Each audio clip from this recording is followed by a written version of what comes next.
নমস্কাৰ বন্ধুসকল, আজি ষ্টৰীটোৰ মাজলৈ আপোনালোকে প্ৰথমে আহিছে যদি চেনেলটো ছাবস্ক্ৰাইব কৰিব নাপাহৰিব। আজি ষ্টৰীটো হ'ল এজনী বোৱাৰী কাহিনী। মোৰ নাম বিজয়, ঘৰ কলিয়াবৰত। এদিন মই ইনষ্টাগ্ৰাম চলাই আছিলোঁ আৰু মোৰ ৰিলছবিলাকত চকু পৰিল। এজনী ৰিংকি নামৰ আইডিৰ পৰা বহুত লাইক কমেণ্ট আহিছিল আৰু মই ভিডিঅ' দিলে তাই লাইক কৰে। এদিন মই তাইলৈ SMS কৰিলোঁ। প্ৰথমে তাই ৰিপ্লাই কৰা নাছিল, তাৰ পাছত তাই হেল্ল' বুলি কৈছিল আৰু মই তোমাৰ নামটো কি আৰু ঘৰ ক'ত সুধিলোঁ আৰু তাই ক'লে মোৰ নাম ৰিংকি আৰু ক'লে ঘৰ ননৈত বুলি কওঁতে মোৰ জাকাচ বিহুটোলৈ মনত পৰিল আৰু মই গাই দিলোঁ অ নৈ পাৰতে নজোপা শিমলু, ঐ তাতে পৰি আছে হুদু, অ ধাইও নালাগে পাতিও নালাগে তাতে পেলাই লৈছোঁ। বন্ধুসকল, SMS কৰি আপোনালোকে ক'বচোন লাষ্টকণ কি হয় বিহুটোৰ। তাৰ পিছত তাই কি মুখৰ ভিতৰত কি বলকি আছ বুলি কৈছিল। মই বোলো একো নাই আৰু আমি দুয়ো চিনাকি হ'লোঁ।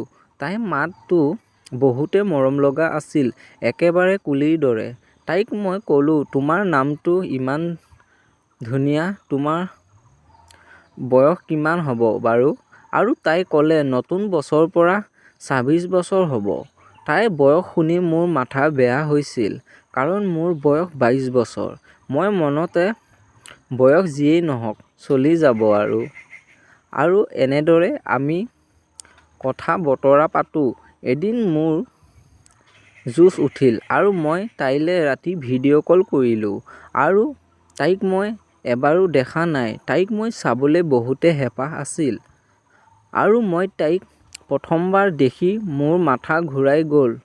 তাই এটা গুলপীয়া মেক্সি পিন্ধি আছিল আৰু মোৰ মনত নানা প্ৰশ্ন জাগি উঠিছিল। মোৰ মনতে তাই এজনী ছোৱালী নহয়, বোৱাৰীহে।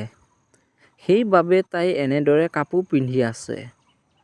কথাটো জানিও তাইক বাৰে বাৰে সুধি আছিলোঁ। পিছত তাই ক'লে কান্দি মই এজনী ছোৱালী নহয়, বোৱাৰীহে। তাইৰ গিৰিয়েকে মদ খাই মৰাৰ বাবে তাই নিজৰ ঘৰত থাকি আছে আৰু মইনো কি ক'ম আৰু আজিকালি ছোৱালীতকৈ বোৱাৰীহে ভাল লগা হৈছে নহয় জানো বন্ধুসকল? কমেণ্ট কৰি জনাবচোন। আৰু মই বোৱাৰী বুলি জানিও ৰিংকি নামৰ বোৱাৰীজনীৰ লগত চেনি খালোঁ। বন্ধুসকল, এনেধৰণৰ নতুন সঁচা কাহিনীসমূহ শুনিবলৈ চেনেলটো ছাবস্ক্ৰাইব কৰিবলৈ নাপাহৰিব। নমস্কাৰ।